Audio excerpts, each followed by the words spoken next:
Hello there. The EU Commission is warning the UK financial services sector that it will have to wait and see whether it will be able to operate within the EU after the Brexit Implementation Period ends.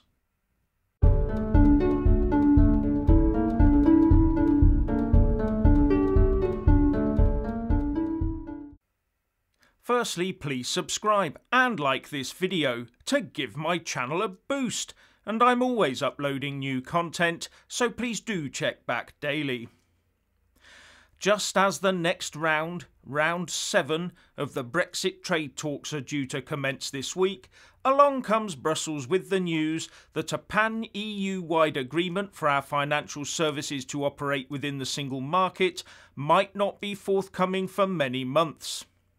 In fact, they're hinting it might have to wait until next year, so leaving UK firms in limbo as they lose their EU financial services passport and are therefore forced to operate in the single market using individual EU 27 member state rules. Something that would be very complex and time-consuming. Now, the reason being put forward for this, says the FT, is that the EU has recently reviewed its own rules and they are still bedding down. So only once that's done will they be able to determine if their assessment of the UK rules fits in with their updated ones using their equivalence provisions.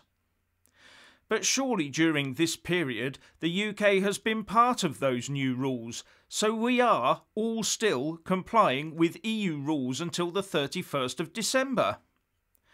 So it looks like the EU is doing its best to use a divergence type argument where they are doing the diverging and big it up to be a major blow to the UK financial services sector. The Express reports that the European Commission has said it won't be ready to grant so-called equivalence decisions for months because the block zone regulations are facing a policy overhaul. This means the City of London faces an agonising wait, which could go beyond the expiration of the transition period at the end of the year, to know whether banks and asset managers will have access rights to the EU's markets. Commission Vice President Valdis Dombrovskis said Brussels would not be ready to assess whether Britain qualifies for the access. And Valdis Dombrovskis said, "In some areas we will not be in a position to adopt equivalence decisions. Not all EU parameters are in place in these areas. Implementing rules are not yet in place." Brussels is of course insisting on city access to the EU being determined by them, internally using their unilateral equivalence system, that the FT says covers some 40 separate equivalence provisions within the vast array of EU financial regulations. And without this agreement, as I said, the city-based regulators would be forced to set up 27 separate agreements with EU member states. And those would probably only last as long as Brussels took to change the rules again at an EU-wide level. But this could also all be put down to being part of the negotiations. The UK did accuse the EU of trying to slow these financial services equivalence talks down earlier in the year, when Brussels sent UK officials 1,000 pages of questionnaires on the UK post-Brexit regulatory system for filling in and sending back. But Mr Dombrovskis has confirmed the UK has now complied with this. I do wonder if we got them to do the same though. On the EU side, there is the matter of the financial services transaction tax that Germany, as the current country holding the 6-month rotating presidency, has included in their manifesto document for pushing forward with. And there's two ways of looking at this. Either it will be a fantastic move to raise billions in EU taxes every year for Brussels bureaucrats to redistribute as they see fit. Or it will strip assets from the EU financial services system, making it a less attractive place to do business while stripping it of money that could be reinvested. Socialist or capitalist view, take your pick. And when you do, take a look at what happened to the UK pensions after Gordon Brown raided them, and after he rewrote the rules to limit how much they could accumulate in the good times. Either way, having a financial centre on their doorstep that is potentially liable for fewer taxes, i.e. the city, is something Brussels will want to either prevent or at least hamstring in some way. But as I said earlier, I find it predictable that this arises just as we're going into the 7th round of the Brexit trade talks this week. A set of talks that the EU side recently called shadowboxing prior to the main event.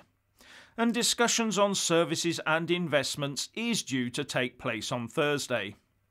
But hopefully the UK Chief Negotiator David Frost will stand firm to UK red lines on fishing, state aid and level playing fields to leave the EU Chief Negotiator Michel Barnier in no doubt that we are serious, despite these threats to the city. Now, I have seen a recent resurgence in the fears that our defence and security, and therefore by default our foreign policy, is being bargained away behind the scenes during the part of the talks that cover participation in union programmes. However, the MOD says that this is never going to happen, and Michel Barnier has in the past bemoaned the UK for not discussing these matters during the negotiations. And there would, I think, be no way of giving away our defence and security services without a pretty big set of treaty provisions, and those would surely have to be made public. As I've said before, the UK has stated quite clearly that it simply wants a trade deal, with David Frost tweeting a few days ago, "As we keep saying, we are not looking for a special or unique agreement. We want a deal with, at its core, a free trade agreement like those the EU has agreed with other friendly countries, like Canada." So what does Brussels want from these talks? Well, primarily, control over the UK. It wants to limit our competitiveness, mainly due to our proximity to the single market, mainly to be achieved with them setting out the lines and goalposts on the level playing field, and being the referee and groundspeople who put those lines and goalposts where they want them. And that, remember, is what has always happened, hence our trade deficit with the bloc in the first place. Brussels also wants to limit our state aid options. The last thing it needs is our government stepping in to save an industry that could end up competing with theirs. And Brussels would ideally like the ECJ to have jurisdiction over all these types of issues. Michel Barnier will also be under instructions to keep the fish flowing out of the UK waters for free and into the EU in perpetuity, as well as to maintain the massive trading goods surplus that the EU has with the UK.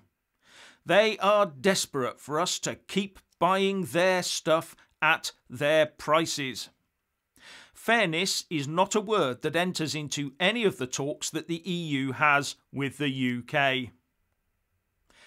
Anyway, if you want to hear more from me, please don't forget to subscribe and also press that little bell, or you won't get any notifications.